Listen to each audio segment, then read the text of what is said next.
really need to know why Jesus came. तो हमें सच में जानना जरूरी है कि यीशु मसीह आया क्यों? Because if you don't know why Jesus came, you will believe in a diluted gospel which is all about heaven or hell.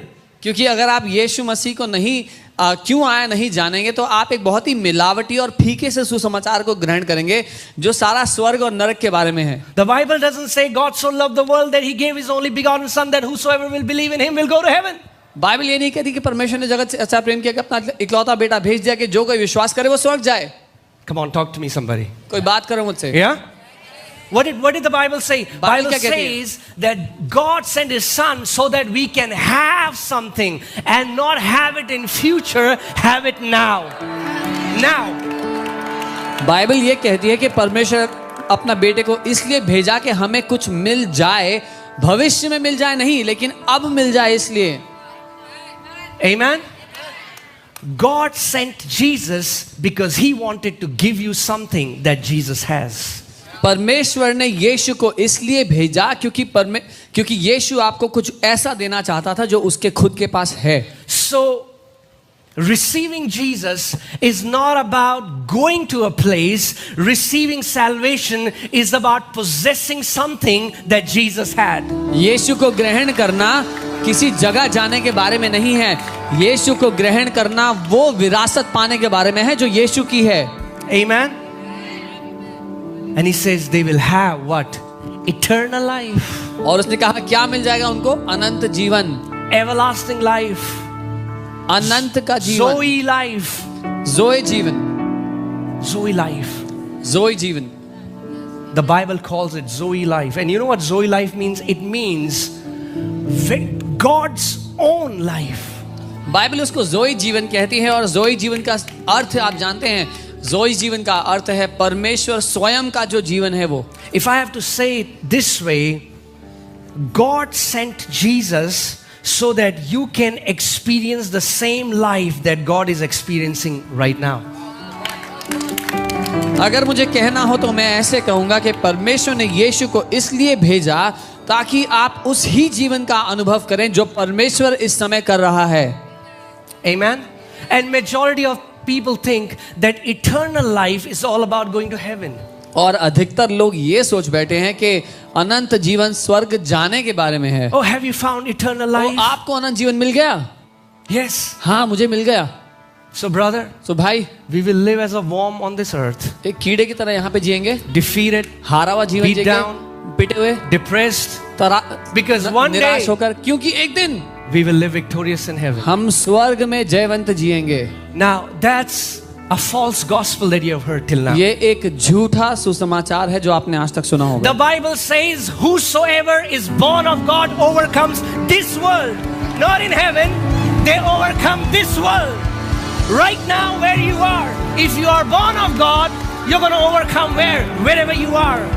Bible कहती है जो परमेश्वर से जन्म लेता है वो इस दुनिया पर जय पाता है, स्वर्ग की दुनिया में नहीं, इस दुनिया पर इस समय जहां आप हैं, जहां कहीं आप हैं वहां पर आप जय पाएंगे। Amen. The quality of the sons of God is that they are born overcomers. परमेश्वर के पुत्रों की खास बात ये है कि वो पैदा ही जयवंत हुए हैं। The DNA to overcome everything that comes against you is in your spirit man right now. आपके विरोध में आने वाली हर एक बात को हरा देना आपके वजूद में ही है। Amen. But majority of believers have it, but they don't know it.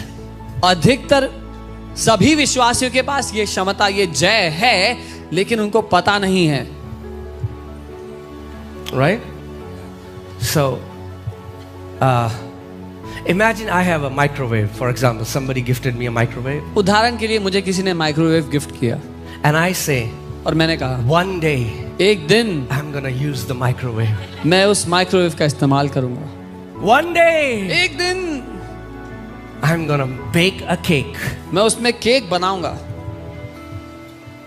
One day, एक दिन eternal life starts now. अनंत जीवन अब शुरू होता है। Zoe life starts now. जोई जीवन अब शुरू होता है। There is no overcoming to do in heaven. स्वर्ग में कुछ हराने को नहीं बचा। There is no cancer in heaven. स्वर्ग में कैंसर नहीं There है, is no diabetes in heaven. कोई डायबिटीज नहीं है There is स्वर्ग no में, anxiety in heaven. कोई परेशान नहीं बैठा, No panic attacks in heaven. कोई एक्सीडेंट नहीं है वहां पे। But God says, my children who are born of me, they are going to overcome this world. लेकिन बाइबल ये कहती है मेरे बच्चे जो मुझसे पैदा हुए हैं वो इस दुनिया पर जय पाएंगे। But the problem is, पर समस्या ये we है, don't believe what our father says, we believe what the famous teaching says. हम वो नहीं मानते जो हमारे पिता ने कहा है, हम वो मानते हैं जो लोग प्रसिद्ध शिक्षाएं सिखाती हैं। But pastor, लेकिन pastor ji, we are mere humans. हम तो सिर्फ इंसान हैं। If we are humans, अगर हम इंसान हैं then it's okay. Sometime up, sometime down. तो ये तो लगा ही रहेगा, कभी हम अच्छा जीवन जी रहे हैं, कभी उतना अच्छा नहीं है जीवन, कभी Sometime green pastures, sometime wilderness. कभी कभी हरी चराइयाँ, कभी कभी रेगिस्तान में, मरुस्थल में। Sometime God loves us, sometime He slaps us. कभी कभी परमेश्वर प्यार करता है, कभी बहुत मारता है।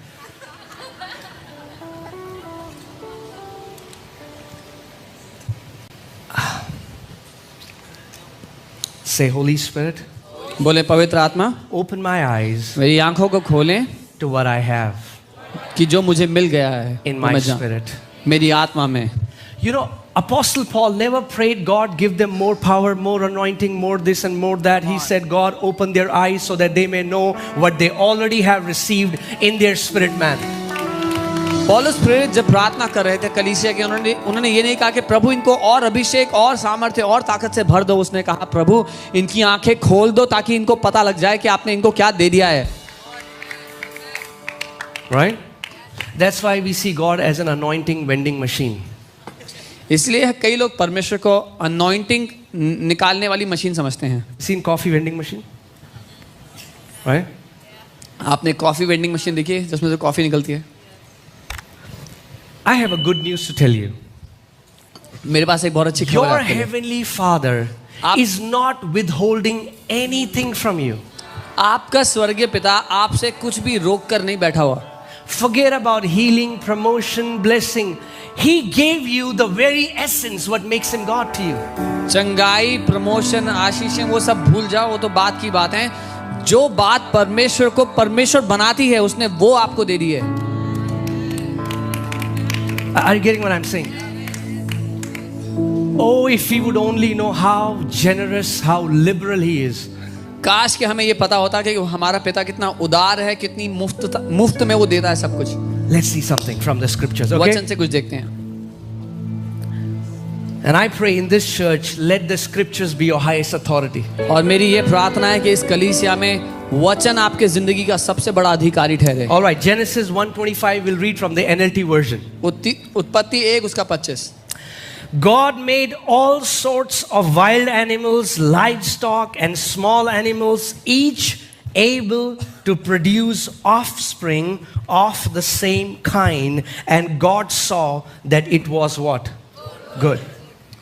इस प्रकार परमेश्वर ने पृथ्वी के जाति जाति के वन पशुओं को और जाति जाति के घरेलू पशुओं को और जाति जाति के भूमि पर सब रेंगने वाले जंतुओं को बनाया और परमेश्वर ने देखा कि अच्छा है। Right?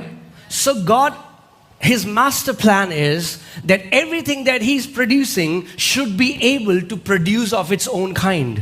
So परमेश्वर का जो महाप्लान महायोजना है वो ये है कि जो कुछ वो बनाता है वो अपने अनुसार बच्चे पैदा कर सके या बना सके। Think about that. Everything living, see, dead will not be able to produce after its own kind, but if anything we call living will always produce of its own kind. और खुद देख लीजिए, जो कुछ मरा हुआ है वो अपने स्वरूप में कुछ उत्पन्न नहीं करता, लेकिन जो कुछ जीवित है वो अपने स्वरूप में कुछ उत्पन्न करता है। Amen?